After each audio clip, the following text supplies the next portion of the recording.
Vera Whitmore stood at the altar in a borrowed wedding dress, 18 years old and trembling, about to marry a man whose enemies filled graveyards faster than florists filled churches. Lucien Moretti's reputation arrived before he did, a mafia boss so ruthless that grown men whispered his name like a curse. She expected cruelty. She expected to be used, broken, discarded. What she didn't expect was for him to give her rules instead of orders, distance instead of demands, and a choice she never thought a man like him would offer. This is the story of a girl who thought marriage would destroy her, and the dangerous man who refused to let it. If you want to see how far a desperate bargain can turn into something real, stay until the end. Hit that like button and drop a comment with your city so I can see how far this story travels.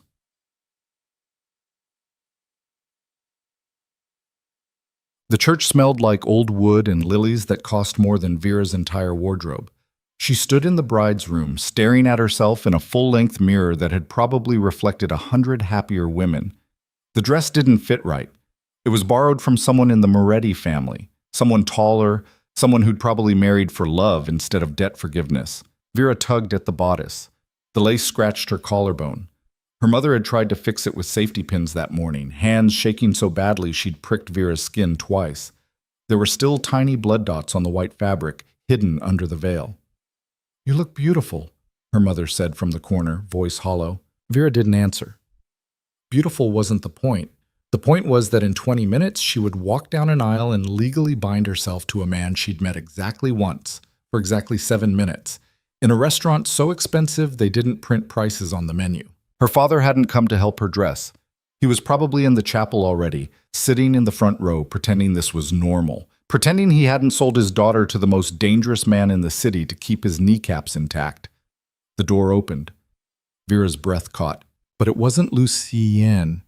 It was a woman in her 50s, silver-haired and sharp-eyed, wearing a black dress that probably cost more than Vera's father's car. She looked Vera up and down with the efficiency of someone inspecting livestock. "I'm Elena," the woman said. "I manage Mr. Moretti's household. You'll be seeing a lot of me." She pulled a small velvet box from her purse. "He sent this." Vera opened it. Inside was a wedding band, white gold, simple, no diamonds. It looked almost normal.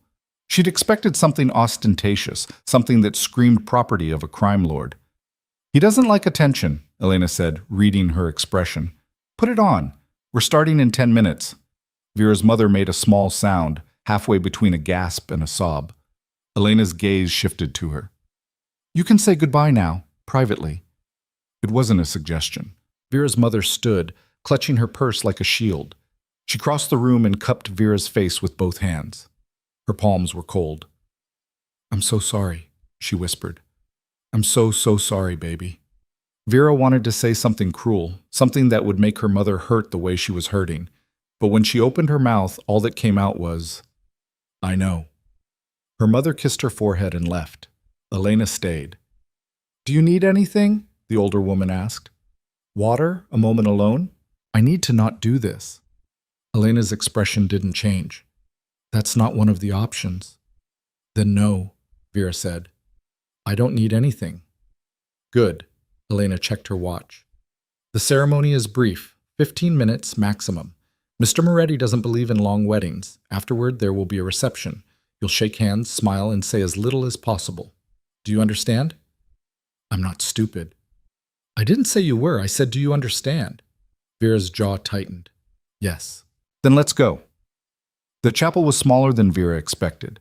Maybe 50 people, all of them strangers except for her parents in the front row. Her father wouldn't meet her eyes. Her mother was crying quietly into a handkerchief.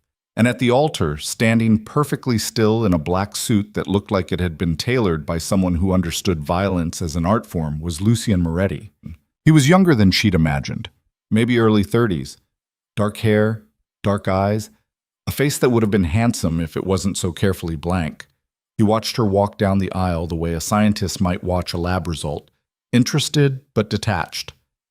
Vera's legs felt like they were going to give out. The officiant was already talking by the time she reached the altar, some generic speech about love and commitment that made Vera want to laugh until she threw up. Lucien didn't react. He stood there, hands clasped in front of him, waiting. When the officiant asked if anyone objected, the silence was so thick Vera thought she might choke on it. Then came the vows. Lucian said his in a voice that didn't waver once. Flat, controlled, like he was signing a contract, not a marriage license. Vera repeated hers. Her voice cracked twice. When the officiant said, "You may kiss the bride," Lucian leaned in. Vera's entire body went rigid, but the kiss was brief, chaste. He pulled back almost immediately, and for just a second she thought she saw something flicker in his eyes. Not warmth, not affection. Pity, maybe. Then it was gone. The reception was held in a mansion Vera had only seen in movies. Marble floors, chandeliers that looked like they weighed more than cars, waiters in white gloves carrying trays of champagne that probably cost more per bottle than her family's monthly rent. Lucien didn't leave her side. He kept one hand on the small of her back, light but constant, guiding her through the crowd.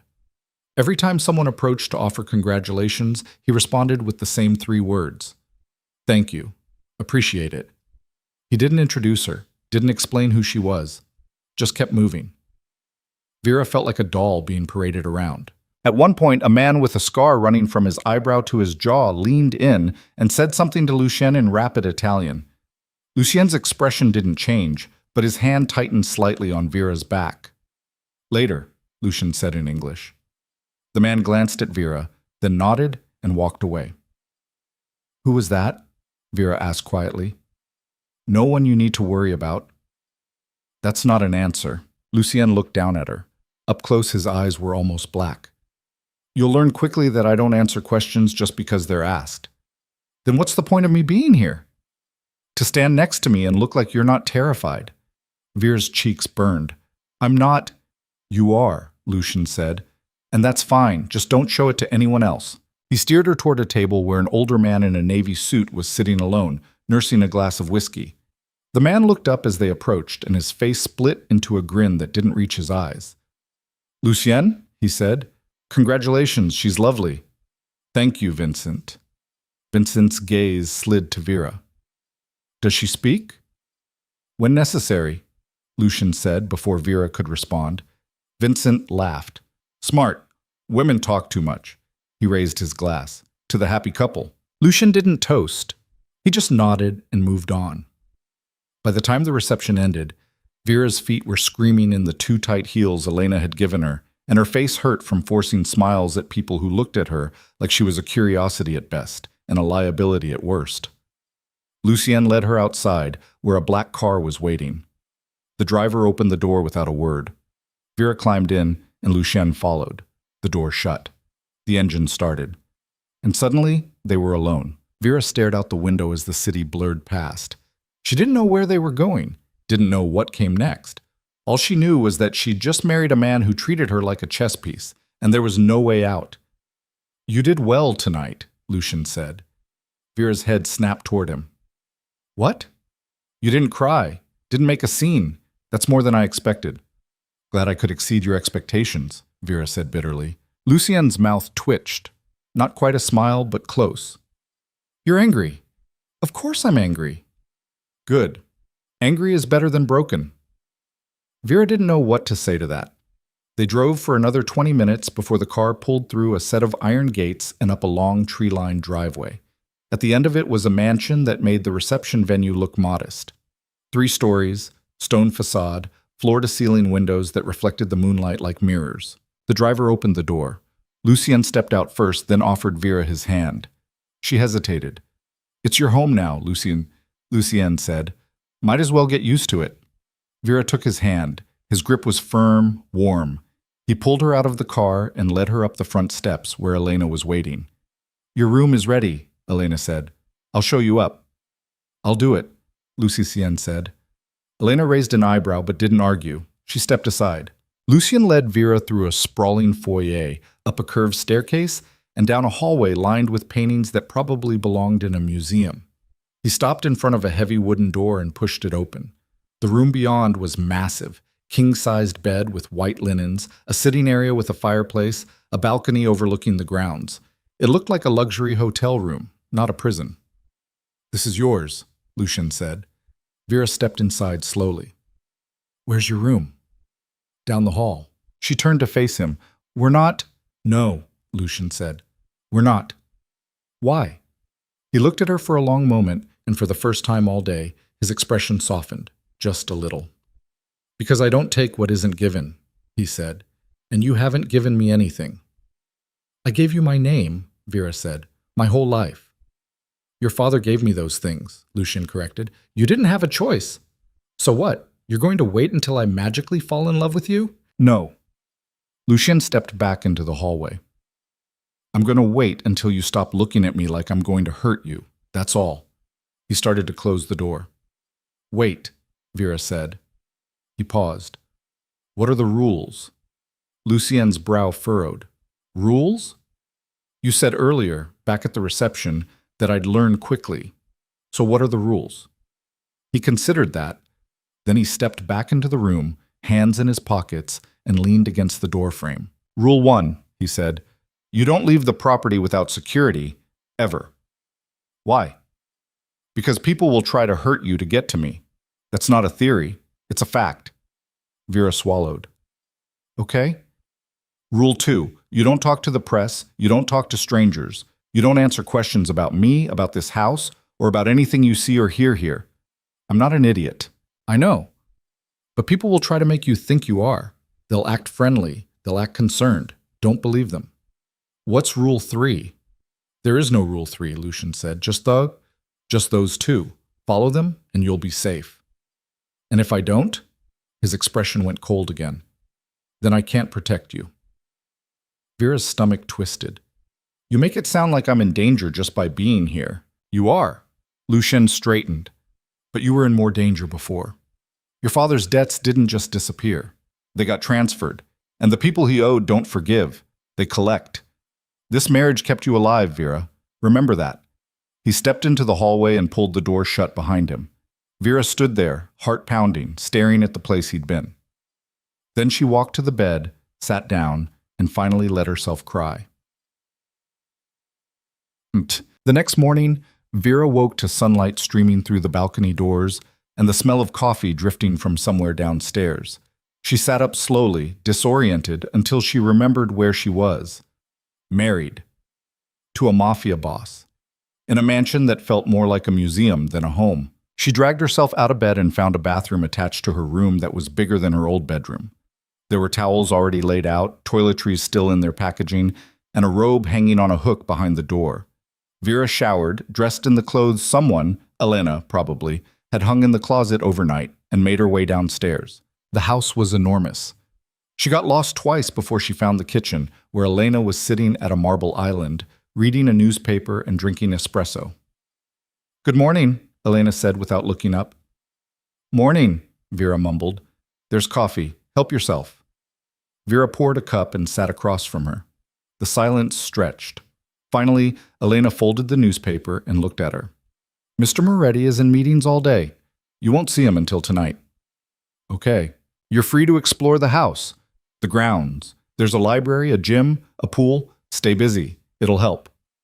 Help with what? Elena's gaze was steady. With the fact that you're now married to a man you don't know, living in a world you don't understand, and trying very hard not to fall apart. Vera's throat tightened. I'm fine. No, you're not. But you will be.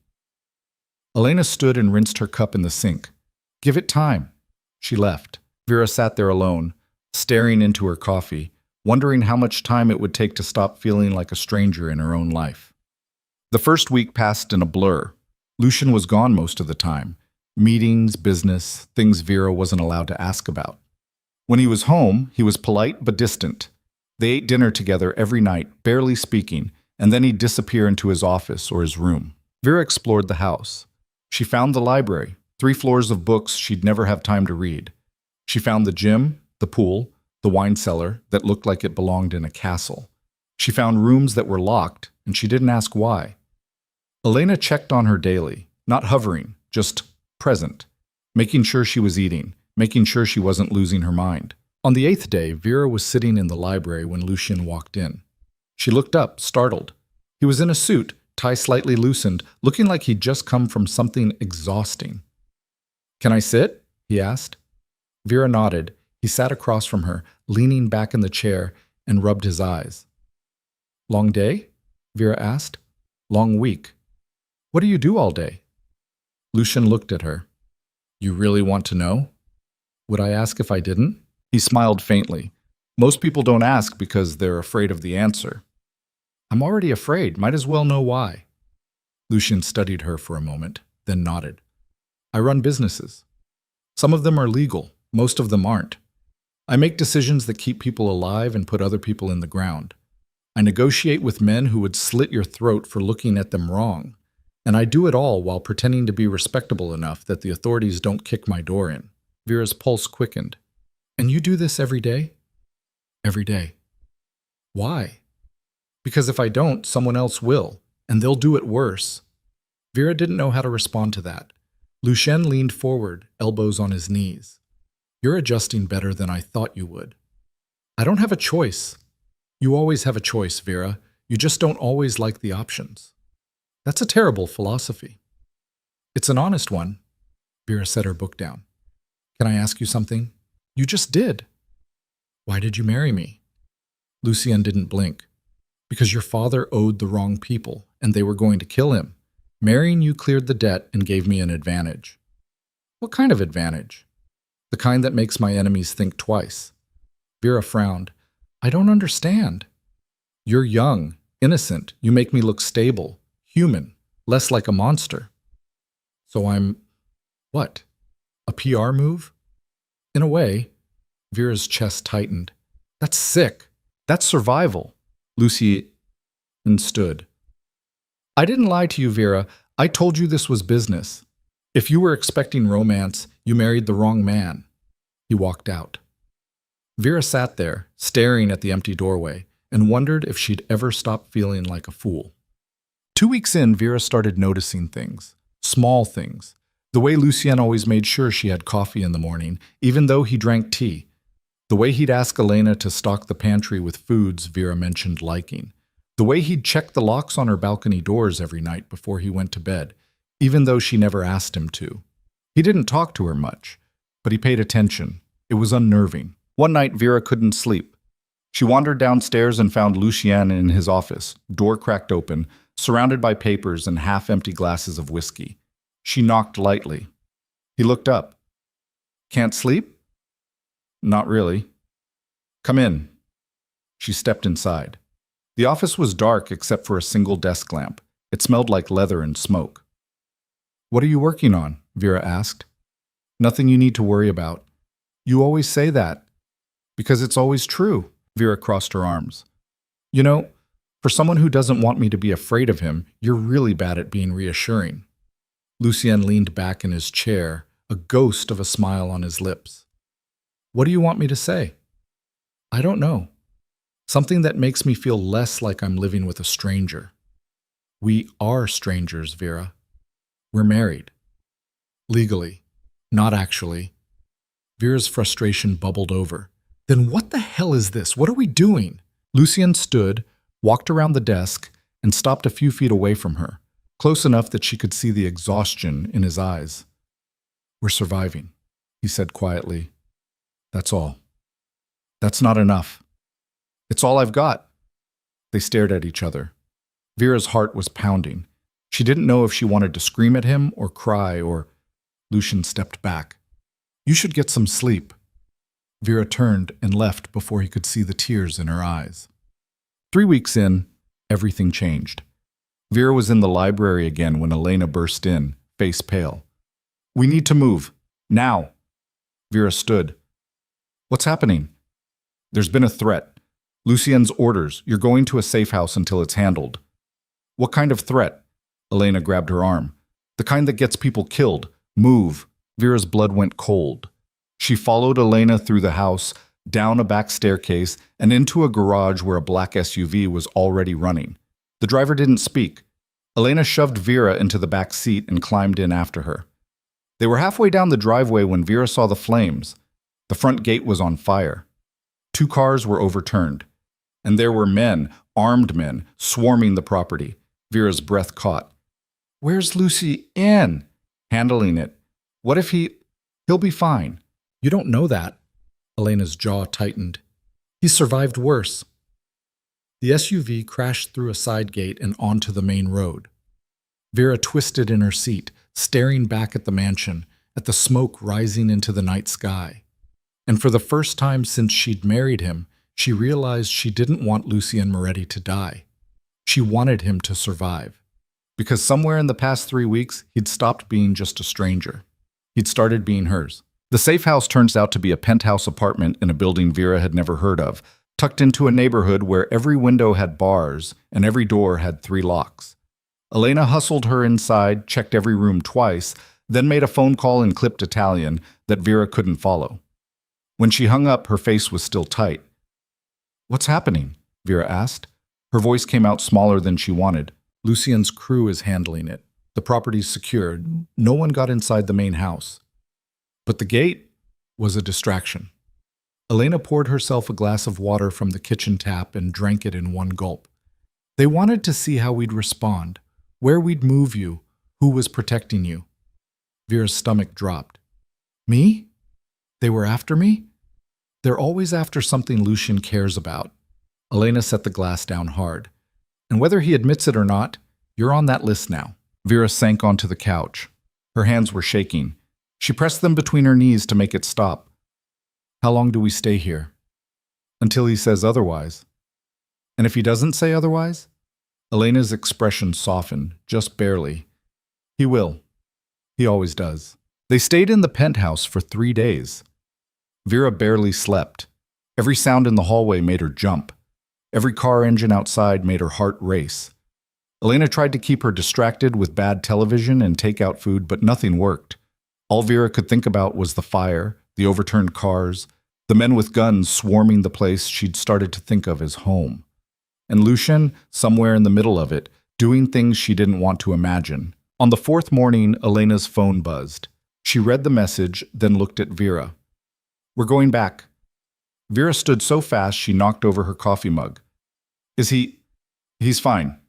Get your things." The drive back felt longer than it had leaving. Vera kept her eyes on the window, watching the city thin out into estates and gated properties. When they finally turned onto the long driveway, she exhaled for what felt like the first time in days. The gate had been replaced. The burned cars were gone. The lawn looked like nothing had ever happened. But when Vera stepped out of the SUV and looked up at the house, she saw Lucien standing on the front steps, arms crossed, watching her with an expression she couldn't read. Elena touched her shoulder. "Go." Vera walked toward him slowly. Her legs felt unsteady. When she reached the bottom of the steps, she stopped. "You're okay," she said. It wasn't a question, but Lucien answered anyway. "I'm okay." Elena said no one got inside. "They didn't," Vera swallowed. "She also said they were testing you, to see where you'd hide me." Lucien's jaw tightened. "That's one theory. What's yours?" He didn't answer. Instead, he came down the steps and stood in front of her, close enough that she could see the bruise forming along his cheekbone and the cut on his knuckles. "You're hurt," Vera said. "I've had worse." "That's not comforting." It wasn't meant to be. Lucien glanced past her at Elena, who was still standing by the car. "Take the rest of the day. I've got her." Elena nodded and drove off. Vera looked up at him. "What happened?" "Come inside. I'll tell you what I can." They sat in his office. Lucien poured himself a drink and offered her one, but Vera shook her head. She was too wired to add alcohol to the mess in her chest. Lucien leaned against his desk, glass in hand, and sighed. 3 weeks ago, I made a deal with a crew out of Boston. They wanted access to one of my distribution channels. I said no. Apparently, they didn't like that answer. So they tried to kill you. They tried to scare me. There's a difference. Doesn't feel like much of one. Lucien's mouth twitched. Fair point. What did you do to them? What I had to. Vera's stomach turned. Which means they won't be a problem anymore. He set the glass down. And neither will anyone else who thinks coming after you is a smart move. Vera stared at him. You killed them. I didn't say that. You didn't have to. Lucien met her gaze, unflinching. Would you rather I let them keep trying? I'd rather you didn't have enemies in the first place. Then you married the wrong man. It was the second time he'd said that, and it stung just as much as the first. Vera stood pacing to the window. The grounds looked peaceful, deceptively so. I don't understand this world, she said quietly. You're not supposed to. Then why am I in it? Because your father put you here, and because I decided keeping you was worth the trouble. Vera turned. Worth the trouble? That's what I am? Lucien's expression didn't change. You want me to lie and say something prettier? I want you to treat me like a person instead of a chess piece. I do treat you like a person. He pushed off the desk and crossed to her. A person I'm trying very hard to keep alive. By locking me up and dragging me to safe houses every time someone looks at you wrong? Yes. Vera laughed bitterly. That's not a life. It's the only one I can give you. They stood there close enough that Vera could feel the heat coming off him, and for a moment she hated him, hated that he was right, hated that he didn't apologize for it, hated that part of her was relieved he'd come out of the attack alive. I was scared, she admitted, voice cracking. When Elena said there was a threat, I thought... She stopped, shaking her head. It doesn't matter. It does. Lucien's voice was quieter now. What did you think? That I'd never see you again. Something shifted in his expression. Not softness exactly, but close. I'm harder to kill than I look, he said. That's still not comforting. This time, he almost smiled. Over the next 2 weeks, things changed. Subtle things. Lucien started coming home earlier. He'd find Vera in the library or by the pool and sit with her, not saying much, just there. They'd eat dinner together, and instead of silence, there'd be small talk. He'd ask about her day, she'd ask about his, and he'd give her half answers that were better than nothing. One night he found her in the kitchen at midnight, stress-eating ice cream straight from the container. Can't sleep? He asked. Vera nearly dropped the spoon. You have got to stop sneaking up on me. I wasn't sneaking. You were distracted. He opened the fridge and pulled out a beer. What's on your mind? Nothing. Liar, Vera sighed. I called my mom today. Lucien leaned against the counter. How'd that go? She cried, asked if I was okay, asked if you were treating me well. What did you tell her? That I was fine, that you were fair. Fair, Lucien repeated. That's one way to put it. What would you call it? He took a swig of beer, thinking. Functional. Vera snorted. You're terrible at this. At what? Being a husband. I never said I'd be good at it. He set the bottle down. Did you tell her the truth about the attack? No, she'd lose her mind. Smart. She wants to visit. Lucien's expression hardened. No. I figured you'd say that. It's not safe, Vera. Not for her. Not for you. So when is it safe? Ever? I don't know. Vera set the ice cream down. That's a horrible answer. It's an honest one. She hated how often he said that, hated that it was true. I miss them, she said quietly. Even my dad, as much as I want to hate him. I miss having people who knew me before all this. Lucien was quiet for a long moment. Then he said, You can call her whenever you want. Just don't tell her where you are, and don't make plans. That's it? That's all I get? For now, Vera wanted to argue, wanted to scream, but she was too tired. Okay, she said. Lucien picked up his beer and started to leave. Then he paused in the doorway. For what it's worth, he said, not looking at her, I'm glad you're here. He left before she could respond. Vera stood there, staring at the empty doorway, heart doing something complicated in her chest. The next week, Lucien had to leave town for business.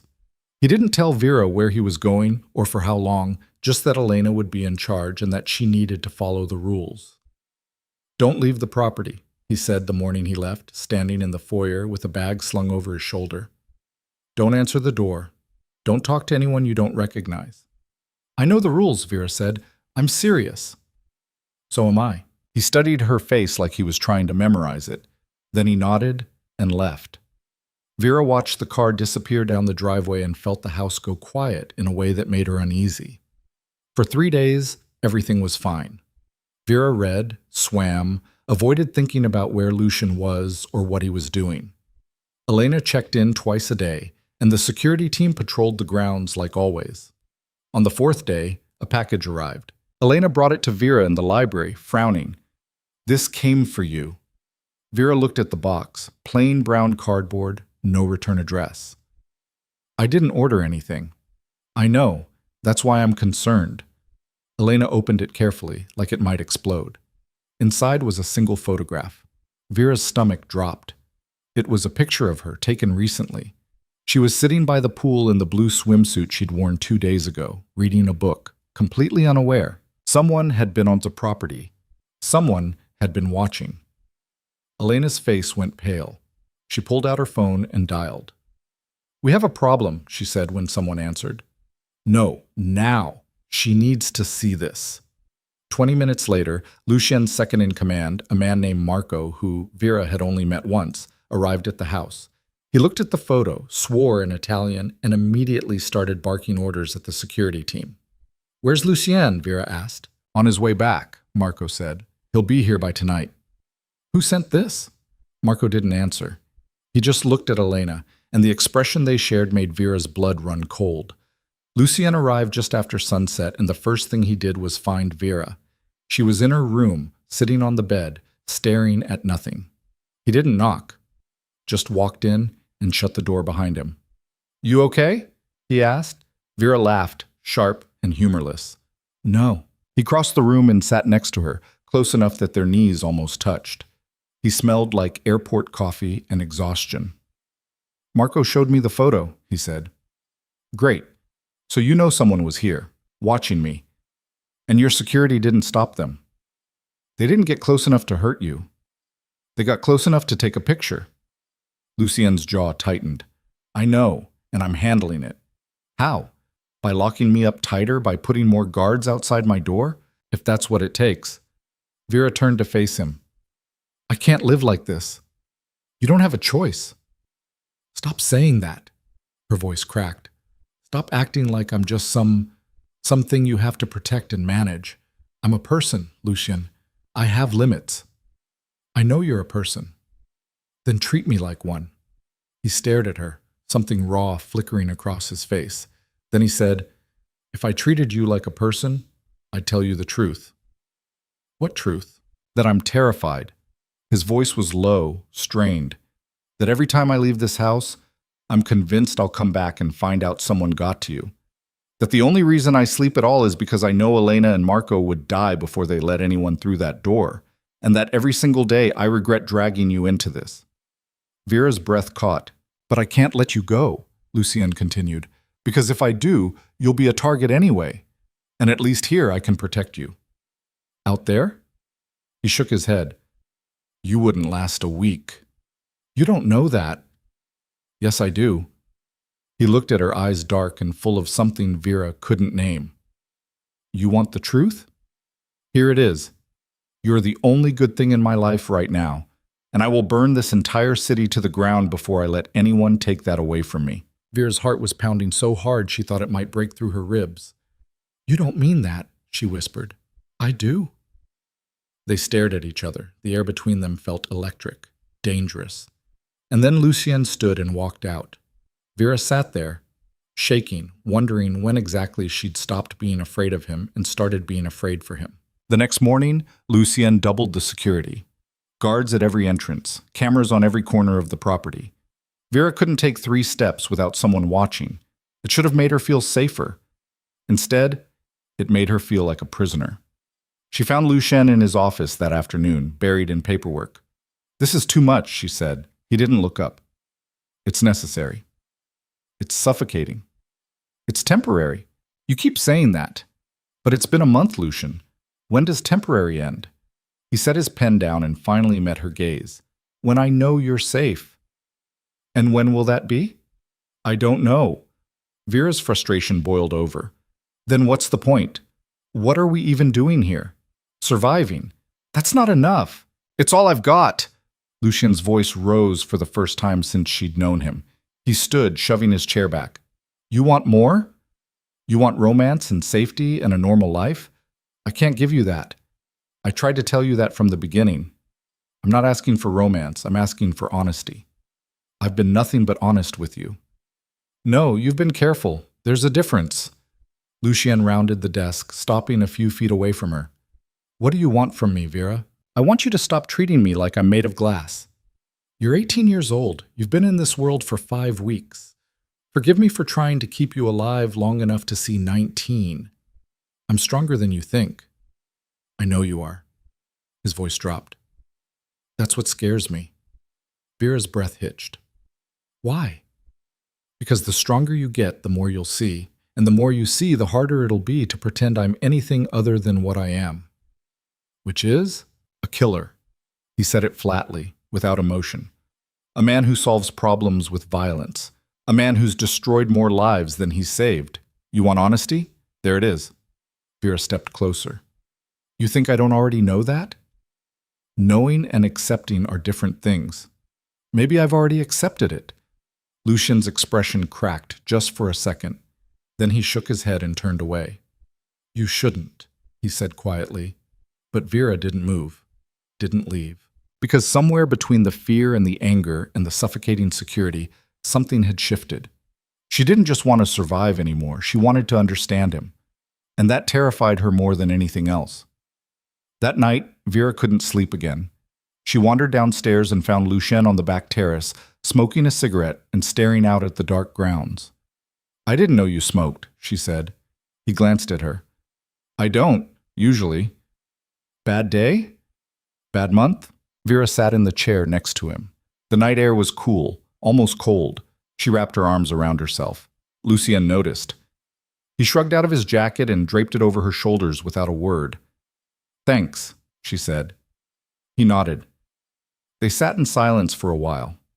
Then Vera said, Can I ask you something? You're going to anyway. Do you regret it? Marrying me? Lucien took a long drag from the cigarette, then exhaled slowly. No.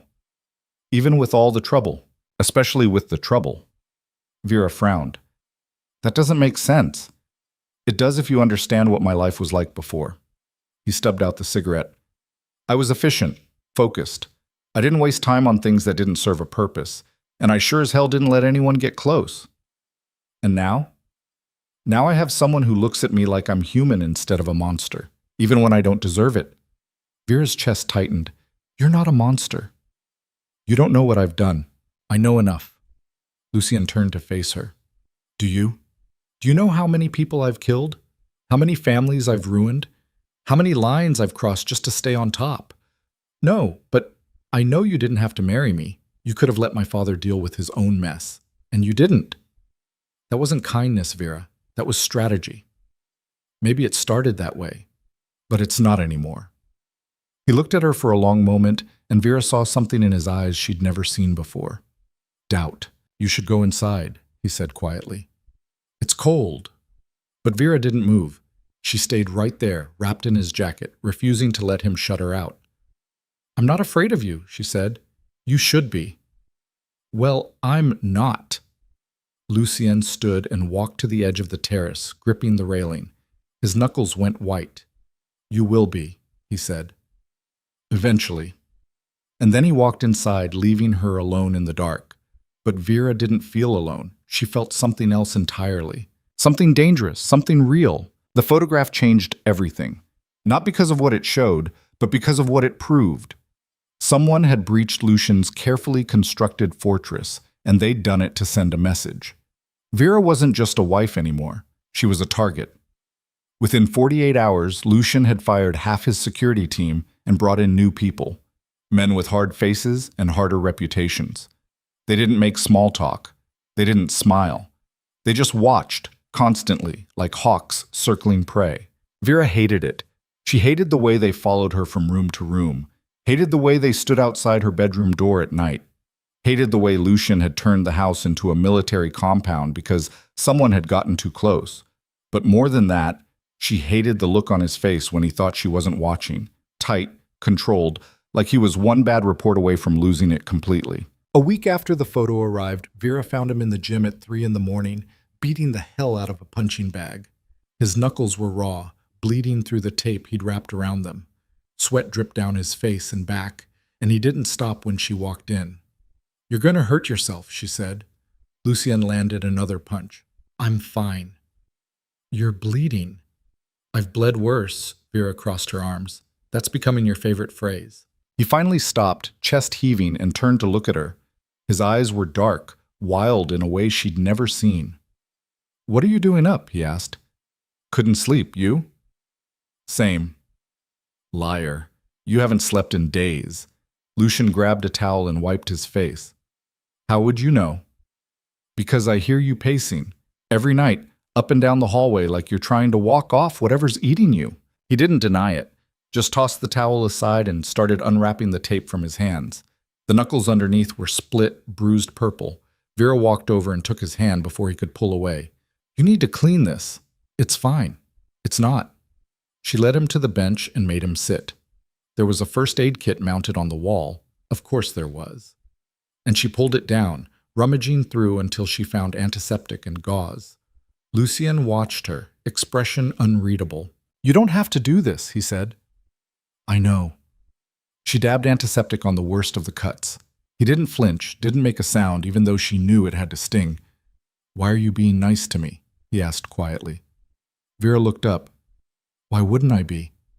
"Because I've made your life hell." "You've made it complicated. That's not the same thing." "It's close enough." She finished wrapping his right hand and moved to the left. "Can I ask you something? When has that ever stopped you?" "Who do you think sent the photo?"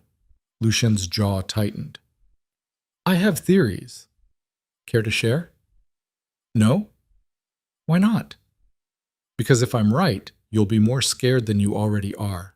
And if I'm wrong, I'll have wasted energy worrying you for nothing." Vera tied off the gauze and sat back. "You know what I think?" "What?" "I think you're scared, and you don't know how to deal with it, so you're beating the shit out of inanimate objects and pretending that's a solution." Lucien stared at her. Then, to her surprise, he laughed. It was short, bitter, but real. "You're not wrong," he said. "I'm rarely wrong." Cocky. Observant. He looked down at his wrapped hands, flexing his fingers. "I've spent 15 years building this empire. 15 years making sure no one could touch me. And then you show up, and suddenly there's a crack in the armor." "I didn't ask to be a crack." "I know, but you are." He met her gaze. "And the worst part is, I don't want to fix it." Vera's heart did something complicated. "What does that mean?" "It means I'm in over my head." Before she could respond, his phone buzzed. He glanced at it, and his entire demeanor shifted, went cold, sharp, dangerous. "What is it?" Vera asked. "I have to go." "Now? It's 4 a.m. Now." He stood, already heading for the door. "Lucien." He stopped, turned. "Stay inside, don't go near the windows, and if anything feels wrong, you find Marco or Elena immediately. Understand?" "You're scaring me." "Good, be scared. It'll keep you sharp." And then he was gone. Vera sat there on this bench, staring at the first aid kit, feeling the weight of whatever was happening pressed down on her chest like a stone. Lucien didn't come back for 2 days. Elena wouldn't tell Vera where he was, only that he was handling business and that she needed to trust him. Marco was even less helpful, just grunting noncommittal answers whenever Vera tried to ask questions. By the second night, Vera was ready to lose her mind. She was in the library pretending to read when Elena found her. "He's back," Elena said. Vera was on her feet before Elena finished the sentence. "Where is he?" "His office." "But Vera," Elena caught her arm. "Give him space. Whatever happened out there, it wasn't good." Vera pulled free and headed for the office anyway. She found him standing at the window, still in the same clothes he'd left in, staring out at the grounds like he was seeing something else entirely. There was blood on his sleeve. Not his, she hoped. "You're back," she said. He didn't turn. "I am." "Are you okay?" "Define okay." Vera stepped into the room and shut the door behind her. "Did you find who sent the photo?" "Yes." "And?" "And they're not a problem anymore." The way he said it made her stomach twist. "Lucien, don't ask me for details, Vera. You don't want them." "Maybe I do." He finally turned to face her, and the look in his eyes stopped her cold. Empty. Flat. like he'd shut down every part of himself that felt anything.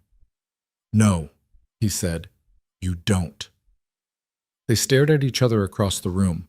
Vera wanted to push, wanted to demand answers, but something in his expression told her that if she did, he'd shut her out completely. So instead, she said, "Are you safe now?" "Am I?" "Safer than we were." "That's not a yes. It's the best I can give you." Vera crossed the room and stood in front of him. Up close, she could see the exhaustion carved into his face, the tension in his shoulders, the way his hands were clenched into fists at his sides. "When's the last time you slept?" she asked. "I don't remember." "When's the last time you ate?" He didn't answer. Vera sighed. "Come on." "Where?" "Kitchen. You're going to eat something, and then you're going to sleep, even if I have to knock you out myself." A ghost of a smile crossed his face. "You think you could?" "I'm scrappy, don't test me." This time he actually laughed. It was tired, rough around the edges, but real. "All right," he said. "Lead the way." They ended up in the kitchen at midnight, Vera scrambling eggs while Lucien sat at the island, watching her with an expression she couldn't quite decipher. "I didn't know you could cook," he said. "There's a lot you don't know about me." "Fair point." She slid a plate in front of him. "Eat." He picked up a fork, took a bite, and nodded. "Not bad." High praise from a man who probably has a Michelin star chef on speed dial. "I do, actually, but this is better." Liar. "I'm serious. It tastes like someone actually cared whether I ate it or not." Vera's throat tightened. She turned back to the stove, scraping the pan clean to avoid looking at him. "You know," Lucien said after a moment, "you didn't have to do this." "Do what?" "Take care of me. I'm not your responsibility. You're my husband. Legally, you kind of are." "That's just paperwork." Vera set the pan down and faced him. "Is it?" Lucien held her gaze. "I don't know anymore." The air between them felt heavy, charged. Vera's pulse kicked up. "What changed?" she asked quietly. "You did. Or maybe I did. I can't tell the difference anymore." He set his fork down. "All I know is that a month ago, you were a contract. A way to clear a debt and stabilize my position. And now what? Now you're the first thing I think about when I wake up, and the last thing I think about before I pass out. Now I'm making decisions based on keeping you safe instead of what's best for business. Now I'm terrified that one day I'll slip up and you'll pay the price for it." Vera's heart was pounding so hard she could hear it in her ears. "Lucien, I'm not asking you for anything," he said. "I just need you to know that this stopped being fake a long time ago. At least for me." She didn't know what to say. Didn't know how to process the fact that the man who'd kept her at arm's length for weeks was suddenly laying himself bare in the middle of his kitchen at midnight. So she did the only thing that made sense. She crossed to him, took his face in her hands, and kissed him. Lucien went completely still. For a second, Vera thought she'd made a horrible mistake. Then his hands came up to her waist, pulling her closer, and he kissed her back like he'd been waiting his entire life for permission. It wasn't soft, wasn't gentle. It was desperate and messy and real. And when they finally broke apart, both of them were breathing hard. "That was," Lucien started. "Don't," Vera said. "Don't analyze it. Don't apologize. Just let it be what it is." He searched her face. "And what is it?" "I don't know yet, but I want to find out." Lucien's hands tightened on her waist. "This is a bad idea." "Probably. You're 18. I'm twice your age. I've done things that would make you sick if you knew the details." "I don't care." "You should." "Well, I don't?" Vera pulled back just enough to meet his eyes. "I'm not some naive kid who doesn't know what she's getting into. I see you, Lucien. All of you. The good, the bad, the terrifying. And I'm still standing here." He looked at her like she was something fragile and dangerous all at once. "You're going to regret this." "Maybe, but that's my choice to make, not yours." For a long moment, he didn't say anything. Then he pulled her back in and kissed her again, slower this time, like he was trying to memorize the shape of her mouth, the taste of her, the way she fit against him. When they finally pulled apart, he rested his forehead against hers. "You're going to ruin me," he whispered. "Good," Vera said. "You've already ruined me." They stood there in the kitchen, wrapped around each other, and for the first time since the wedding, Vera felt like she was exactly where she was supposed to be. The next morning, everything was different. Not in obvious ways. Lucian still had meetings, Vera still had her routines, the security team still hovered like shadows. But there was a shift, a current running beneath the surface that changed the way they looked at each other, the way they moved around each other. Elena noticed immediately. She cornered Vera in the hallway after breakfast, eyes sharp. What happened? What do you mean? Don't play dumb. You and Lucien. Something changed. Vera felt her cheeks heat. I don't know what you're talking about. You're a terrible liar. Elena crossed her arms. Did he? No, nothing like that. We just talked. Talked. Yes, talked. Elena studied her for a long moment, then sighed. Be careful, Vera. Of what? Of falling for a man who doesn't know how to be loved without destroying it. The words hit harder than Vera expected. You think he'll hurt me? I think he'll try not to, but Lucien spent his entire adult life building walls, and you're asking him to tear them down. That's not going to be clean, or easy, or safe. I'm not asking him to be someone he's not. No, you're asking him to be someone he's forgotten how to be, and that's scarier. Vera didn't have an answer for that. That night, Lucien found her on the terrace again. He handed her a glass of wine and sat beside her, close enough that their shoulders touched. Elena cornered you today, he said. It wasn't a question. How did you know? Because she cornered me too, told me if I hurt you, she'd poison my coffee. Vera snorted. She would too. I know. I believe her. He took a sip of his own wine. She's not wrong, you know. About what? About me being bad for you. Vera turned to face him. I don't remember asking for your opinion on what's good for me. Vera, no. You don't get to decide that.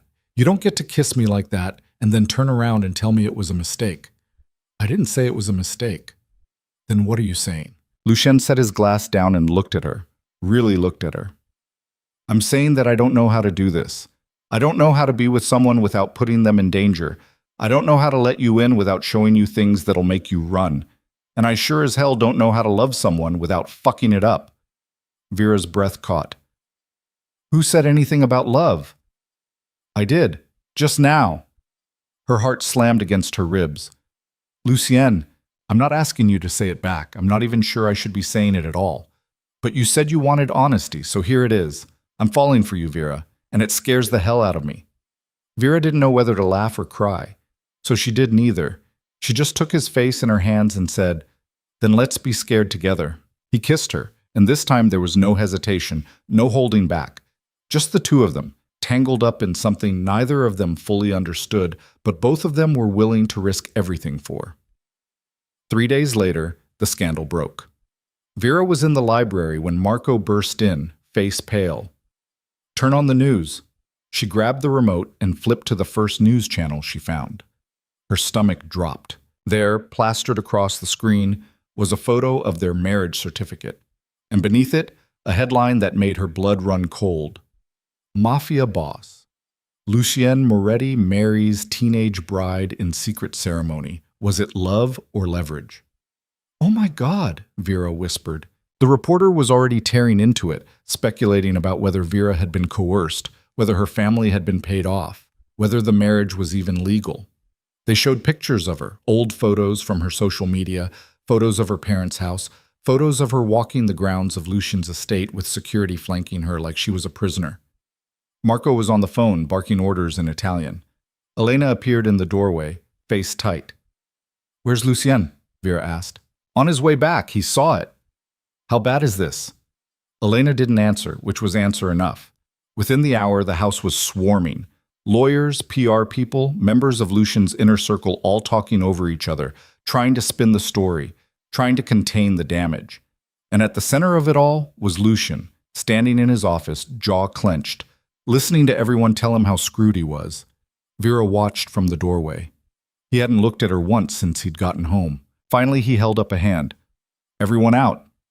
The room cleared, slowly, reluctantly. Vera stayed. When the door shut, Lucien turned to her. His expression was unreadable. Are you okay? He asked. Shouldn't I be asking you that? I've been through worse scandals. You haven't. Vera stepped into the room. Who leaked it? I don't know. Yet. But you'll find out. Yes. And then what? Lucian's eyes went hard. Then I'll handle it. Vera crossed her arms. Everyone out there thinks I'm your victim. I know. They think you bought me, coerced me, trapped me. I know. And what are you going to do about it? Lucian looked at her, really looked at her, and for the first time since the news broke, she saw the cracks in his armor. I'm going to let you go, he said quietly. Vera's heart stopped. What? This marriage, it's destroying you. Your reputation, your safety, your future, and I won't let that happen. You don't get to make that choice. Yes, I do. I'm ending this. I'll dissolve the marriage, pay your family's debts outright, set you up somewhere safe where no one will bother you. You'll be free. I don't want to be free. Vera, I want to stay. Lucien's composure cracked. You don't understand what you're saying. Yes, I do. I'm saying that I don't care what the media thinks. I don't care what your enemies think. I care about what's real. And this, us, this is real. It'll destroy you. Then let it. Vera stepped closer. You told me you were falling for me. Was that a lie? No. Then stop trying to protect me from something I've already chosen. Lucien stared at her, and Vera saw the exact moment he broke, saw the walls he'd built come crashing down. If you stay, he said, voice rough, there's no going back. You'll be tied to me, to this life, forever. I know. They'll come after you, use you, try to break you. Let them try. He reached for her, pulled her close. You're insane. Probably. You're going to regret this. I doubt it. And then he kissed her, hard and desperate, like she was the only thing keeping him anchored to the earth. When they broke apart, he rested his forehead against hers. If we're doing this, he said, we're doing it my way. No more hiding, no more pretending this is just business. We face this together, publicly. Vera's heart was racing. What does that mean? It means tomorrow we're holding a press conference, and you're going to stand next to me and tell the world that you chose this, that you chose me. Lucien, and if you can't do that, if you have even a shred of doubt, then you walk away now, because once we do this, there's no taking it back. Vera looked up at him, at the man who'd terrified her, protected her, challenged her, and somehow made her feel more alive than she'd ever been. I'm not walking away, she said. Lucian's grip tightened on her waist. Then God help us both. The press conference was scheduled for 2 p.m. Vera had 14 hours to prepare, and she spent most of them trying not to throw up. Elena brought her breakfast at 7, took one look at the untouched tray from the night before, and sighed. You need to eat. I can't. You're going to stand in front of 50 reporters and a dozen cameras in 7 hours. You need fuel. I need a miracle. Elena sat on the edge of the bed. You're doing the right thing, am I? Because it feels like I'm about to ruin what's left of my life on national television. Your life was already ruined the second your father signed those papers. At least now you're choosing how the story ends. Vera looked at her. Do you think people will believe me when I say I chose this? Elena's expression softened. Does it matter? Of course it matters. Why? Because strangers on the internet will have opinions? They already do. They'll always have opinions. The only people whose beliefs matter are yours and Lucien's. Vera picked at the edge of the blanket. What if I mess this up? What if I say the wrong thing and make everything worse? Then Lucien will handle it. That's what he does. He shouldn't have to handle my mistakes. You're married. That's literally the deal. You handle each other's mistakes. Elena stood and smoothed her skirt. Now eat, shower, and meet me in the sitting room at noon. We need to go over what you're going to wear. Does it matter what I wear? Everything matters, especially today. By 11, Vera was dressed in a simple navy dress that Elena had picked out. Modest, classic, nothing that screamed trophy wife or victim. Her hair was pulled back, minimal makeup, no jewelry except the wedding band Lucien had given her. She looked like a normal person, which, she supposed, was the point. Lucian found her in the sitting room, staring at her reflection in the window. He was in a charcoal suit, no tie, looking calm in a way that made Vera want to scream. "You okay?" he asked. "No, you?" "I've been better." Vera turned to face him. "Are you sure about this?" "Are you?" I asked first. Lucien crossed the room and took her hands. His grip was steady, warm, grounding. "I'm sure that I don't want to do this without you. Everything else we'll figure out as we go." "That's not reassuring. It's honest." Vera let out a shaky breath. "What if they hate me?" "Some of them will. What if they think I'm lying?" "Some of them will. What if—" "Vera," he cupped her face, forcing her to meet his eyes. "None of that matters. The only thing that matters is that you walk out there and tell the truth. Your truth. Not what they want to hear, not what makes the story cleaner, just what's real." "And what is real?"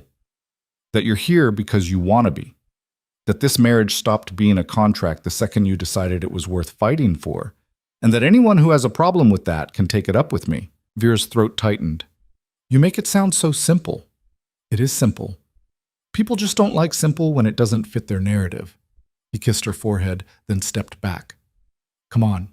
They're ready for us." The press conference was held in a hotel ballroom downtown, neutral territory that Lucian's lawyers had insisted on. When Vera walked in, the room was already packed, reporters jammed shoulder to shoulder, cameras on tripods lining the back wall, photographers crouched in the aisles like predators waiting to pounce. Vera's stomach dropped. Lucien's hand found the small of her back, steadying her. "Breathe." "I'm trying." They walked to the front of the room where a long table had been set up with microphones and water glasses.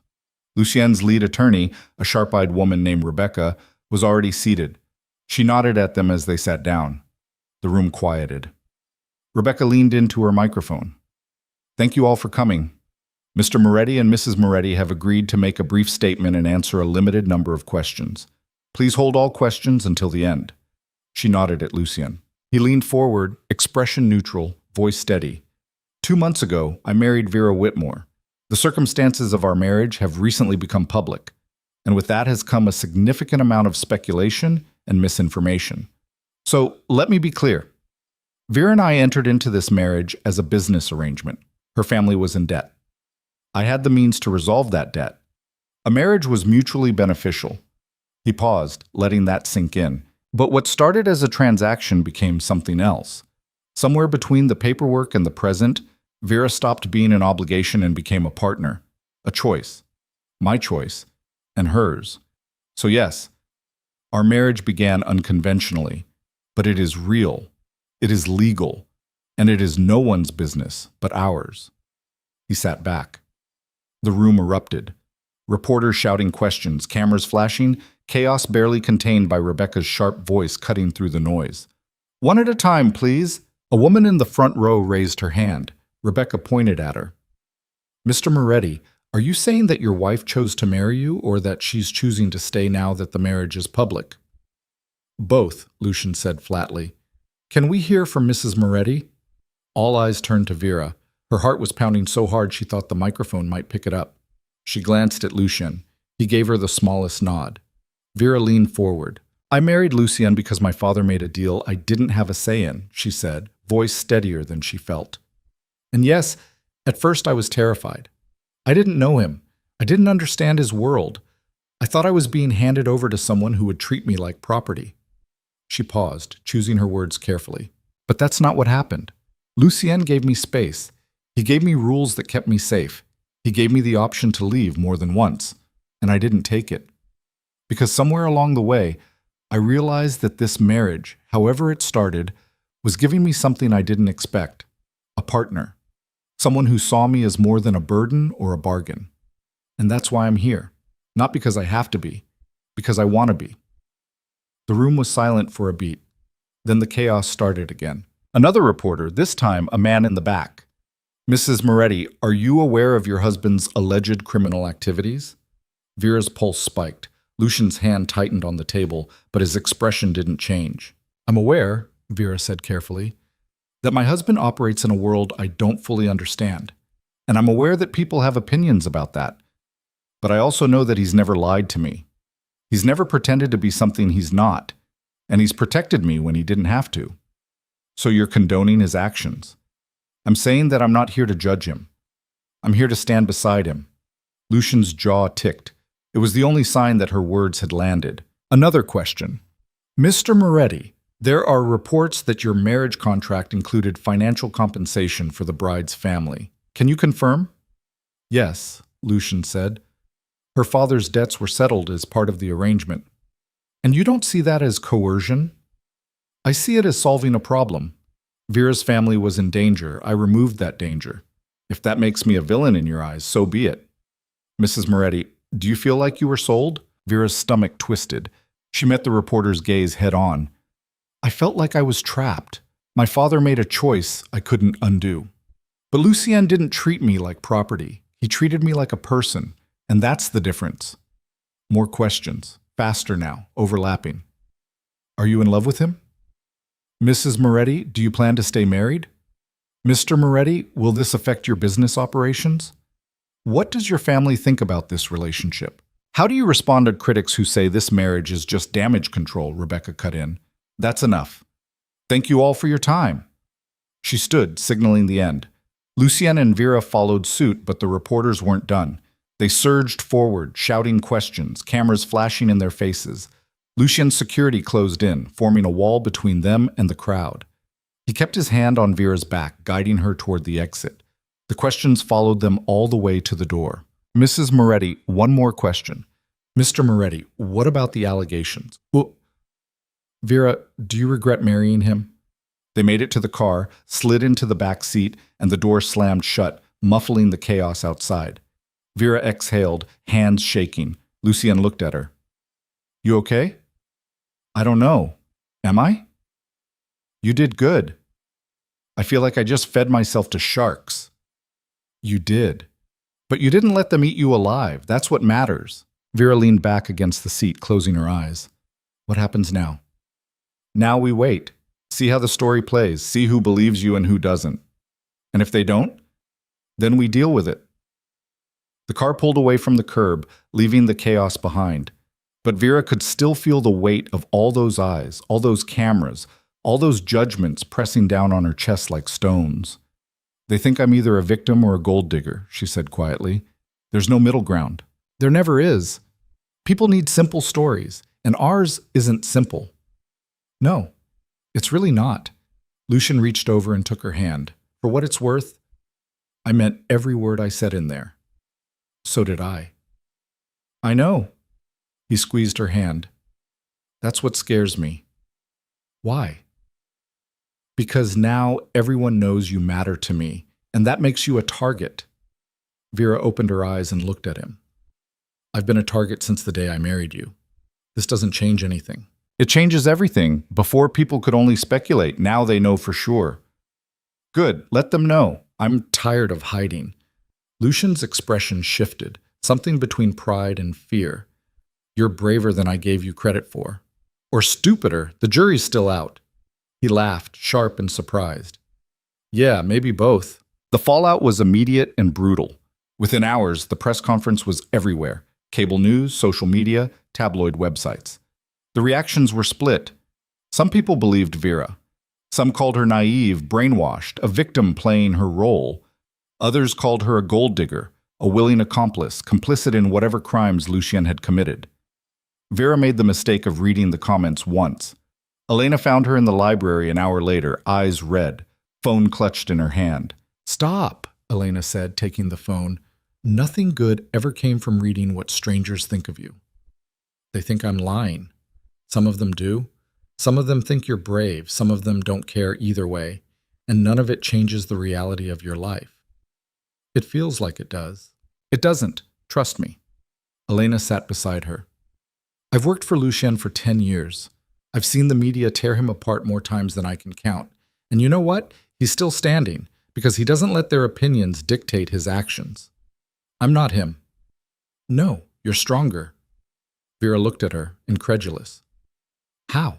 Because you walked into a room full of people waiting to crucify you, and you told the truth anyway.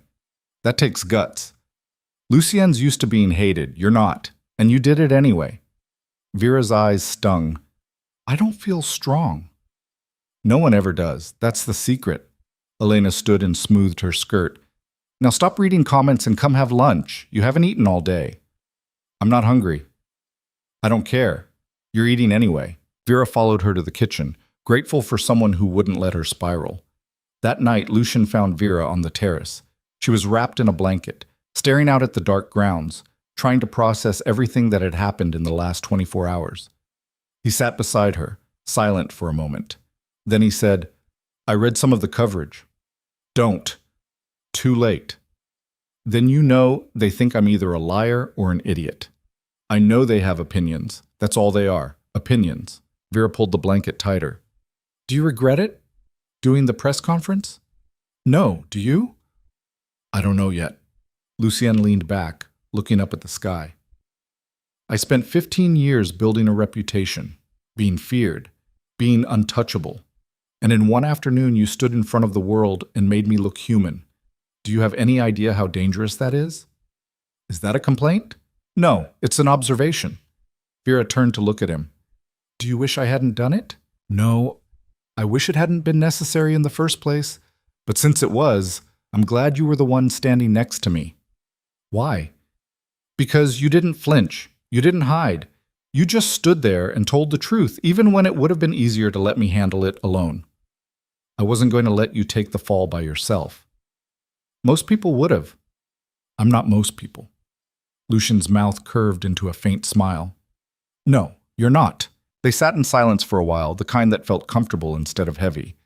Then Lucien said, My lawyer called. There's been some blowback from my associates. Some of them think the press conference made me look weak. Vera's stomach dropped. Are you in trouble? Nothing I can't handle. That's not an answer. It's the only one I've got right now. He looked at her. There's going to be a meeting tomorrow night. Some of the higher-ups want to discuss the optics of the marriage, how it affects business, whether it's a liability. They want you to end it. Some of them do. And what do you want? Lucien reached over and took her hand. I want to tell them to go to hell, but I need to know you're ready for what that means. Which is a fight. Not just with the media, with people inside my organization who think you're a weakness they can exploit. It's going to get ugly, Vera, and it's going to test everything we just said in that press conference. Vera's pulse quickened. Are you asking me if I'm sure? I'm asking if you're ready. She looked down at their joined hands, at the wedding band she'd worn for 2 months that had somehow started to feel like it belonged there. I'm ready, she said. Lucien squeezed her hand. Then let's finish this. The next day dragged. Vera tried to keep busy, reading, swimming, anything to stop thinking about the meeting that night. But her mind kept circling back to it, to the men who would be sitting around that table, judging whether she was worth keeping or worth cutting loose. She'd seen some of them at the wedding. Cold eyes, expensive suits, the kind of men who solved problems with money or violence, whichever was more efficient. And tomorrow night, they'd be deciding her fate. By evening, Vera's nerves were shot. She was in her room, trying to decide what to wear. Did it matter? Should she look intimidating or soft? When Lucien knocked. Come in, she called. He stepped inside, already dressed for the meeting. Dark suit, dark tie, the outfit he wore when he needed to project absolute authority. You don't have to come, he said. Vera turned from the closet. Yes, I do. Vera, we've been through this. They're questioning our marriage. That makes it my fight, too. These men aren't like the reporters. They won't be polite. They won't pull punches. And some of them will say things designed to make you crack. Then I won't crack. Lucien studied her face. You're sure about this? I'm sure that I'm not letting you walk into that room alone to defend a marriage I'm half of. So yes, I'm sure. He crossed to her, cupped her face in his hands. If this goes sideways, it won't. But if it does, you follow Marco out. No arguments, no heroics. Understood? Understood. He kissed her, slow and deliberate, like he was trying to memorize the taste of her. When he pulled back, his expression was grim. Let's go. The meeting was held in a private room at a restaurant Vera had never heard of, in a part of the city she'd never been to. The kind of place that didn't advertise, that you only knew about if you were supposed to know about it. When they walked in, Vera counted 12 men already seated around a long table, all of them older than Lucien, all of them watching her like she was an exhibit at a zoo. She wore black, a dress Elena had picked out that was elegant but severe, nothing soft or apologetic. She'd pulled her hair back, minimal jewelry, nothing that screamed young or vulnerable. Lucien pulled out a chair for her, and she sat. He remained standing, a deliberate power move that didn't go unnoticed. "Gentlemen," he said, "I believe you all know why we're here." A man at the head of the table, silver-haired, expensive suit, cold eyes, leaned back in his chair. "We're here because your personal life became a public spectacle, and now we're all dealing with the consequences." "The consequences," Lucien said evenly, "are minimal. Some bad press, some uncomfortable questions. Nothing we haven't weathered before." "It's not the press we're worried about," another man said. Vera recognized him from the wedding, thick Boston accent, scar on his jaw. "It's what your marriage signals, that you're distracted, that you've gone soft." Vera's hands clenched in her lap. Lucien's expression didn't change. "I'm not soft, I'm strategic. Vera's presence stabilizes my public image. It makes me look legitimate. That benefits all of you. Or it makes you a target," the silver-haired man said. "You've given your enemies a pressure point, and that puts the rest of us at risk." "Then I'll deal with my enemies. That's my job." "Is it? Because from where we're sitting, it looks like you're more concerned with protecting your wife than protecting the business." Lucien's jaw tightened. "I can do both." "Can you?" "Because the last time someone tried to hurt her, you went scorched earth, burned bridges with the Boston crew, made enemies you didn't need to make. They came after what's mine. I responded accordingly. And that's exactly the problem. You're making emotional decisions." The Boston man leaned forward. "We've all made sacrifices for this organization, Lucien. We've put business first, family second. That's how we survive. But you're putting a girl you've known for 2 months ahead of alliances we've spent years building. That's not what's happening." "Isn't it?" The silver-haired man gestured at Vera. "She's 18 years old, a liability, and you're treating her like she's more important than everything we've built." Vera couldn't stay quiet any longer. She stood. Every eye in the room turned to her. "You're wrong," she said. The silver-haired man raised an eyebrow. "Excuse me?" "You're wrong. About Lucien, about this marriage, about what it means for your business. And what would you know about our business, little girl?" The condescension in his voice made Vera's blood boil, but she kept her voice steady. "Nothing. But I know him, and I know that the reason he's still standing after 15 years in this world is because he's smarter than all of you combined. So if he says this marriage is strategic, maybe you should trust his judgment instead of questioning it." The room went silent. Lucien's hand found her wrist, a gentle warning, but Vera wasn't done. "You think I'm a weakness?" she continued. "Fine. Test that theory. Come after me. See what happens. But I guarantee that whatever you're worried about now will be nothing compared to what Lucien will do to anyone who tries to use me against him." The silver-haired man's eyes narrowed. "Is that a threat?" "It's a fact." Another man spoke up, younger, maybe mid-40s, wearing glasses. "With all due respect, Mrs. Moretti, you don't understand how this world works. Emotions are liabilities. Attachments are weaknesses. Your husband has built his empire on being ruthless, not sentimental." "And yet here he is," Vera said, "still on top, still making money for all of you, still keeping you out of prison. Maybe his methods work better than yours." The Boston man slammed his hand on the table. "You've got nerve, I'll give you that. But nerve doesn't keep bullets out of your skull. Neither does cowardice. And sitting around a table questioning whether your most successful partner is still useful sounds pretty cowardly to me." Lucien's grip on her wrist tightened, but he didn't pull her down. The silver-haired man studied her for a long moment. Then he looked at Lucien. "She's got a mouth on her." "She does," Lucien said. "She's also right." "About what?" "About trusting my judgment. I've made you all very rich. I've kept heat off your operations. I've cleaned up messes that would have buried any of you. And I've done it while maintaining a level of discipline you'd be wise to respect." He pulled Vera back down into the chair, but stayed standing himself. "Vera stays. The marriage stays. And anyone who has a problem with that is welcome to walk. But understand this. I've built half of what you own. I've cleaned up your messes. I've kept you out of prison and out of graves. So before you question my judgment, remember who's been keeping you alive all these years. The silence stretched. Finally, the man in glasses spoke. And if this marriage does become a liability, if your enemies do use her against you, then I'll handle it the same way I handle everything else, efficiently and permanently. The silver-haired man leaned forward. You're playing a dangerous game, Lucian. I've been playing dangerous games since before half of you were in this business. I'm still here. Another pause, then the silver-haired man nodded slowly. Fine. But if this blows back on us, it won't, Lucian said. I'll make sure of it. And if it does anyway, then you can say I told you so at my funeral. But until then, I'd appreciate it if you'd focus on your own operations and let me worry about mine. The Boston man snorted. Ballsy. I'll give you that. It's not ballsy. It's necessary. Lucian looked around the table. Anyone else have concerns they'd like to raise? No one spoke. Good. Then this meeting is over. He offered Vera his hand.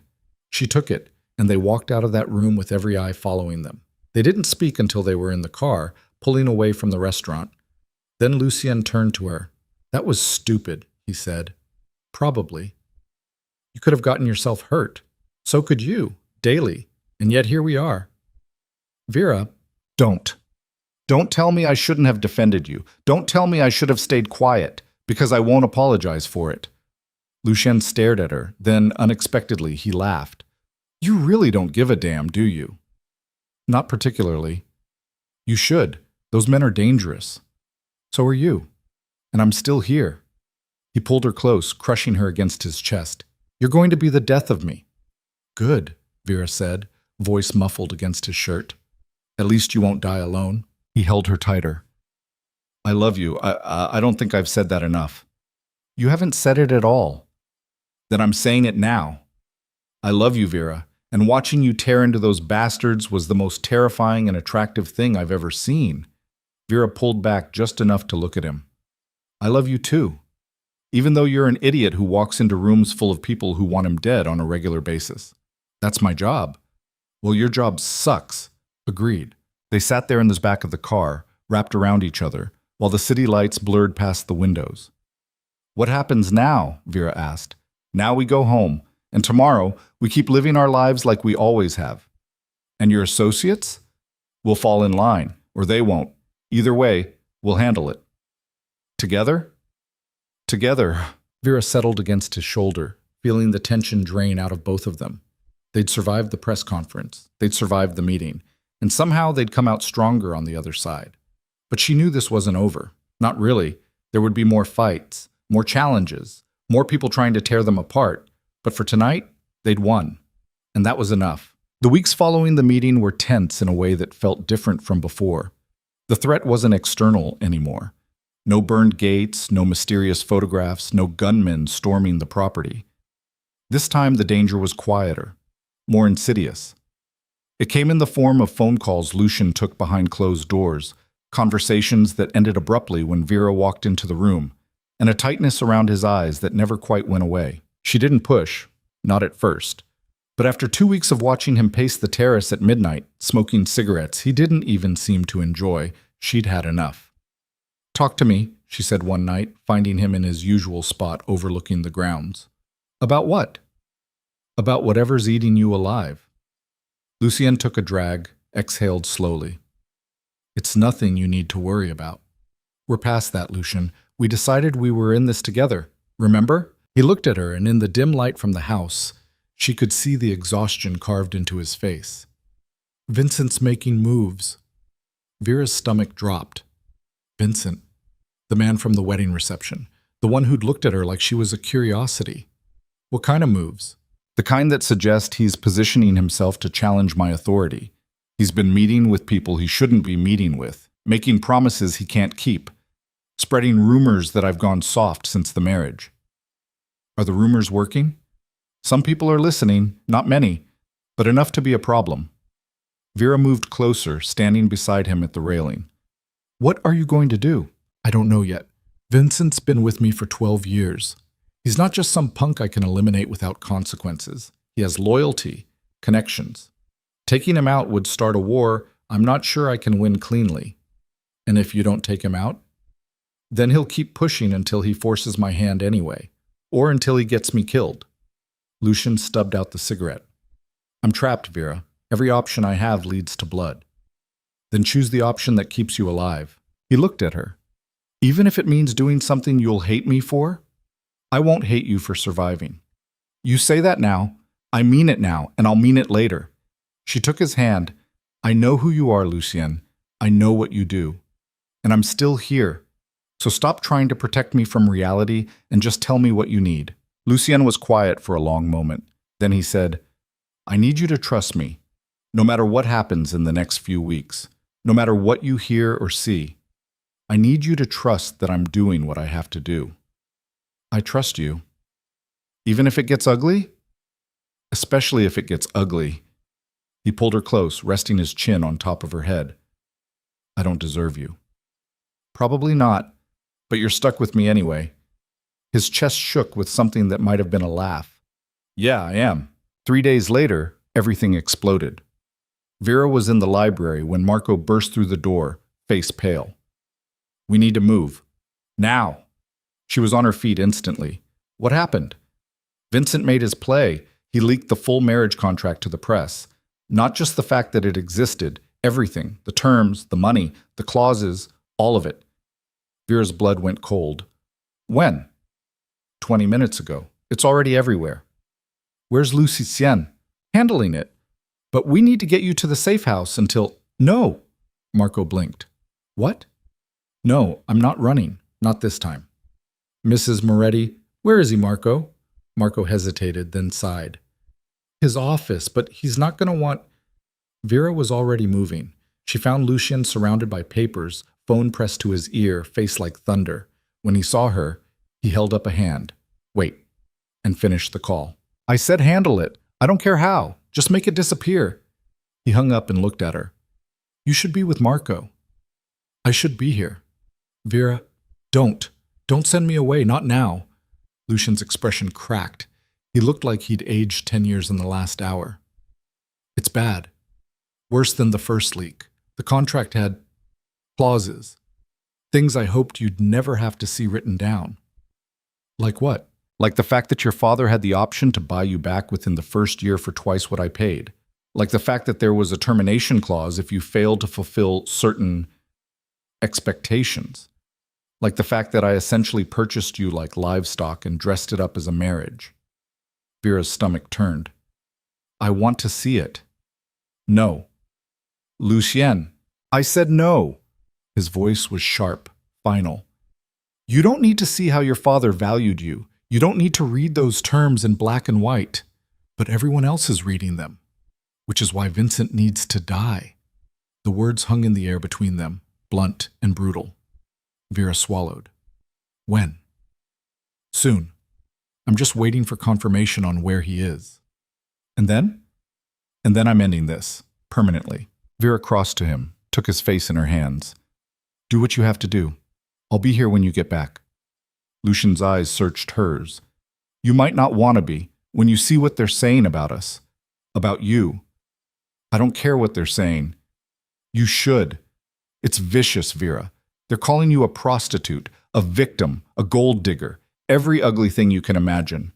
Let them. I know the truth. You know the truth. That's all that matters.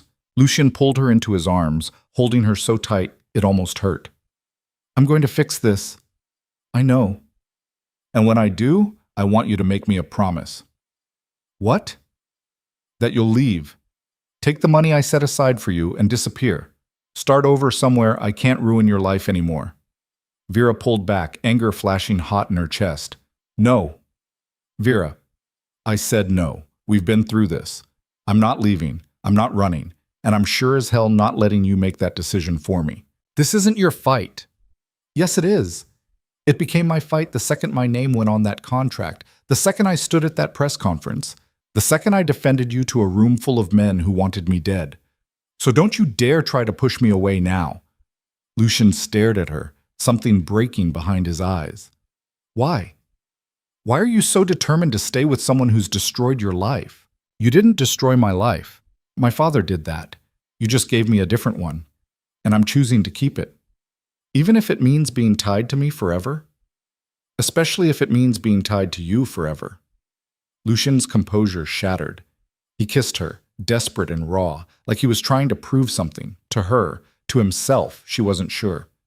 When they broke apart, both of them were shaking. I have to go, he said. I know. Stay inside, don't answer the door, don't talk to anyone. I know the rules.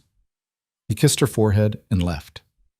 Vera stood there in his office, surrounded by the evidence of their wrecked privacy, and made a decision. She pulled out her phone and dialed Rebecca, Lucien's lawyer. Mrs. Moretti, Rebecca answered. I was just about to call you. I want to make a statement, a real one, not through Lucien, just me. That's not advisable. The media is in a feeding frenzy right now. Anything you say will be twisted. I don't care. Set it up. Today, if possible. Mrs. Moretti, I'm not asking for permission, Rebecca. I'm telling you what I'm doing. You can help me do it right, or I'll do it alone. Your choice. Rebecca was quiet for a moment. Then she said, Give me 2 hours. Vera did the interview from the library with a single camera and a reporter Rebecca had vetted personally. No studio, no audience. Just Vera, sitting in the chair where she'd spent hours reading, looking directly into the lens. The reporter was a woman in her 40s, professional but not unkind. She started with the obvious question. Mrs. Moretti, the full details of your marriage contract have now been made public. How do you respond to critics who say this proves you were coerced? Vera met the camera's gaze. The contract was real. The terms were exactly as brutal as they look on paper. My father signed away my future to settle a debt, and Lucien accepted that deal. Those are facts. I'm not going to pretend otherwise. So you admit you were coerced? I admit I didn't have a choice in how the marriage started, but I do have a choice in how it continues, and I'm choosing to stay. Even knowing that there was a buyback clause? That your father could have reclaimed you within the first year? He didn't, though, did he? He took the money and disappeared. That tells you everything you need to know about who trapped me and who set me free. The reporter leaned forward. Are you saying Lucien Moretti set you free? I'm saying he gave me options I wouldn't have had otherwise. I'm saying he never once used the terms of that contract against me. I'm saying that the man everyone is calling a monster treated me with more respect than my own father did. But he still bought you. Yes. And then he let me choose whether to stay. That's the difference. Some would argue that's not enough, that the very act of purchasing another human being is unforgivable. Then they can judge him. I'm not going to. Why not? Because I've seen who he is when no one's watching. I've seen him protect people who couldn't protect themselves. I've seen him make impossible choices and carry the weight of them without complaint. Is he perfect? No. Has he done terrible things?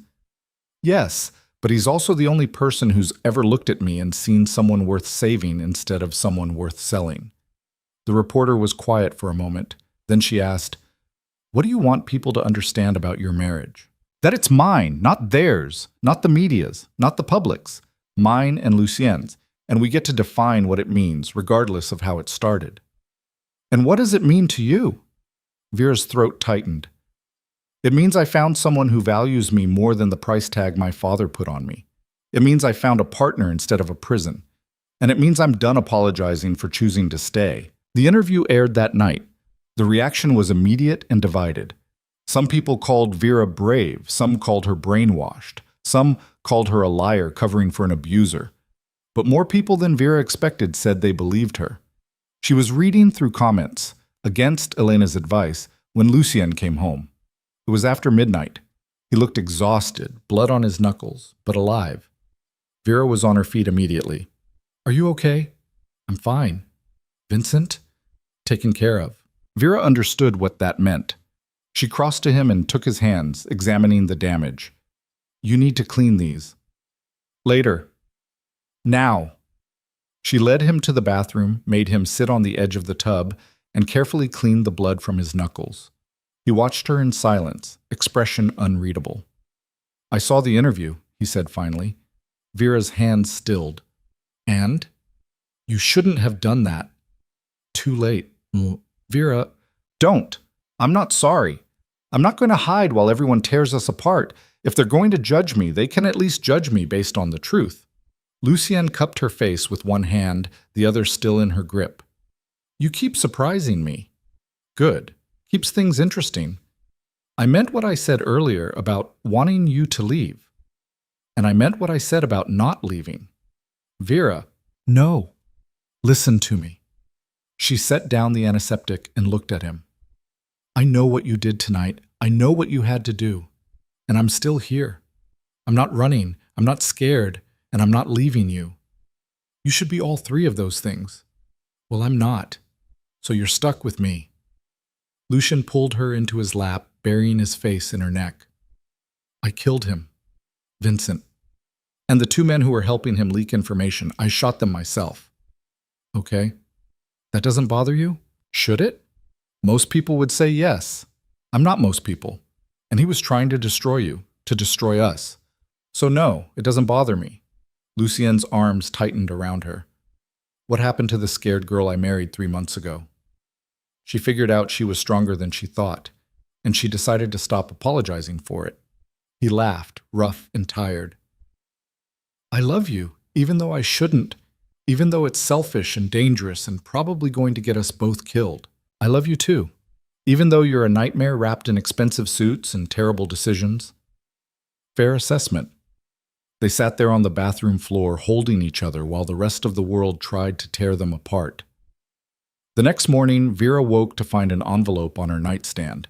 Inside was a single piece of paper, the original marriage contract, the one her father had signed, the one that had started all of this. Across it, in Lucien's handwriting, was one word, void. Bible.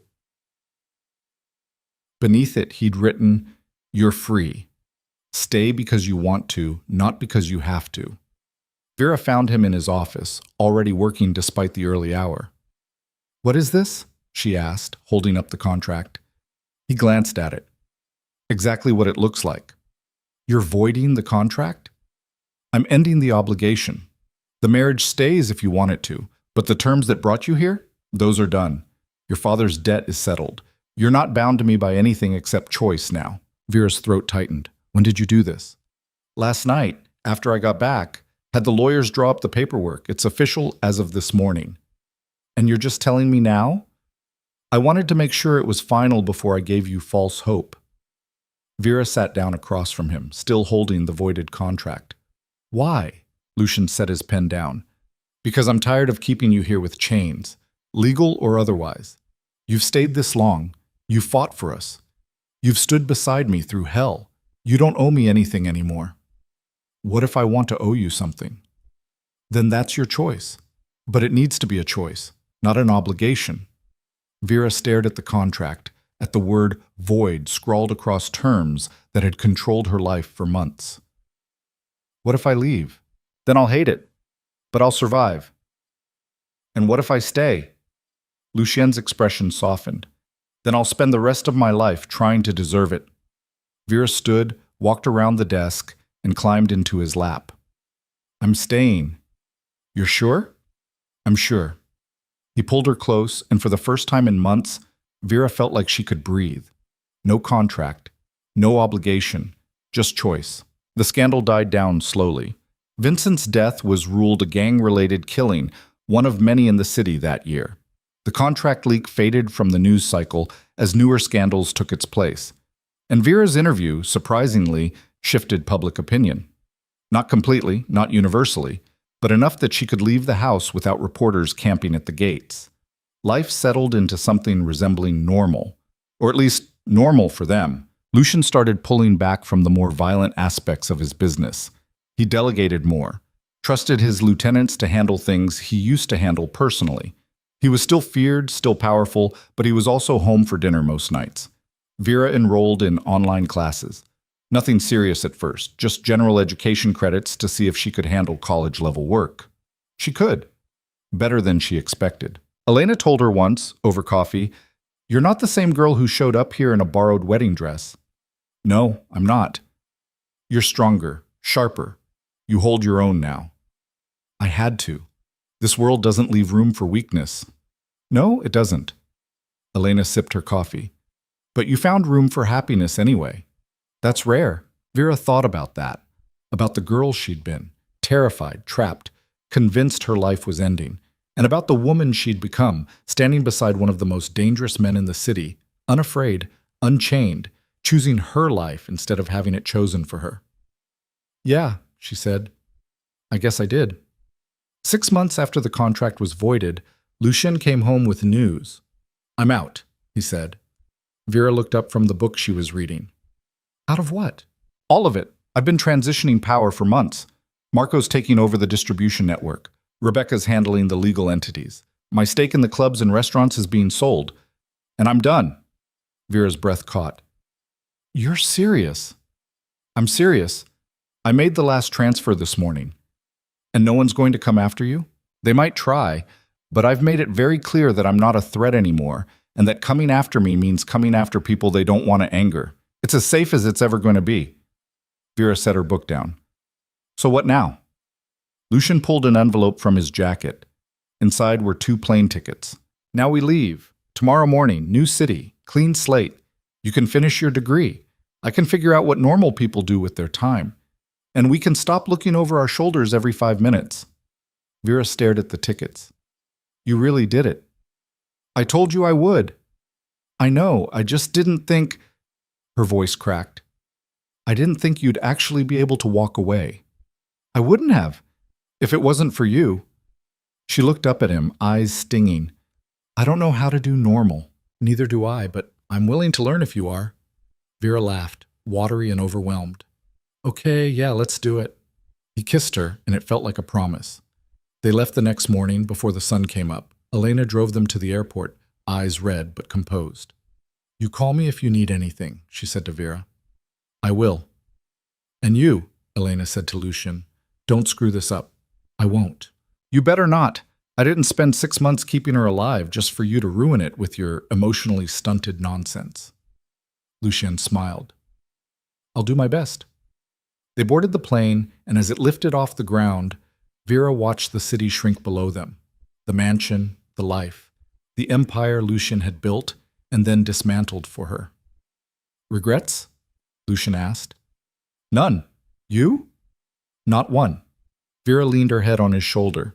"What do you think happens next?" "I have no idea, and that's the best part." They landed in a city neither of them had been to before, somewhere quiet, somewhere they could disappear. Lucien had bought a house under a name that wasn't his, in a neighborhood where no one asked questions. It was smaller than the mansion, normal, the kind of place where people mowed their own lawns and complained about property taxes. Vera loved it immediately. The first few months were strange. Lucien didn't know how to exist without constant threat. He paced. He checked locks obsessively. He'd wake up reaching for guns that weren't there anymore. But slowly, he adjusted. Started sleeping through the night. Started laughing more. Started talking about things that had nothing to do with territory or violence. Vera finished her degree. Got a job at a bookstore that paid terribly but felt like freedom. Made friends who didn't know anything about her past. And every night, she came home to Lucien, who was learning how to cook badly and complain about lawn care and exist like a normal person. One afternoon, about a year into their new life, Vera came home to find him in the kitchen, attempting dinner. The results were questionable. "What is that supposed to be?" she asked. "Chicken, I think." "You think?" Vera laughed, took over the cooking, and they ate on the couch, watching bad television. It was normal, mundane, everything they'd fought for, and it was perfect. 2 years after they'd left, Vera turned 21. Lucien threw her a small party, just neighbors and a few friends from her bookstore job. No one knew who they used to be. That night, after everyone left, Lucien pulled her onto the porch. "I got you something," he said.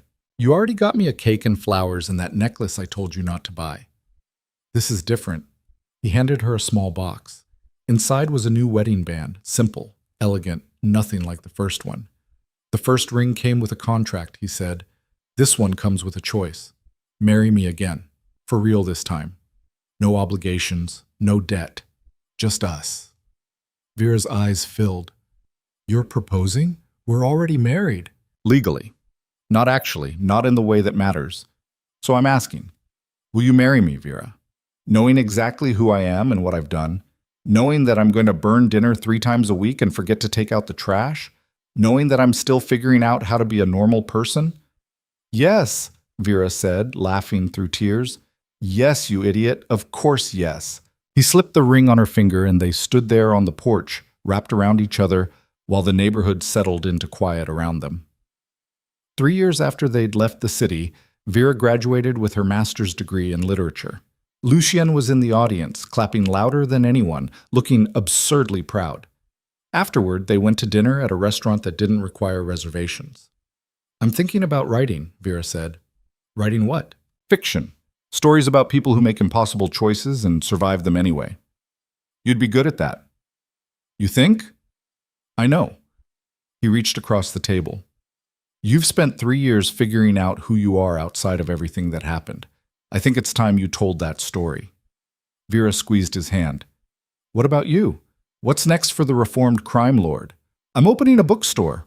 Already signed the lease. You're kidding. I'm not. Vera laughed. You're unbelievable. You married me. Best decision I ever made. And she meant it. Because somewhere between the terror and the violence and the impossible choices, they'd built something real. Something that wasn't defined by contracts or obligations or a world that had tried to destroy them both. They'd built a partnership, a life, a love that wasn't perfect or easy, but was entirely theirs. Vera had started as a girl who thought her life was ending at an altar. And she'd become a woman who understood that the worst things that happen to you are sometimes just the beginning of something better. That survival and living are two different things, but you can't have one without the other. That power isn't something you're born with. It's something you claim piece by piece, choice by choice. And that real love isn't about being saved. It's about finding someone who sees you at your worst and chooses to stay. Someone who gives you space to become who you're meant to be, then stands beside you while you figure it out.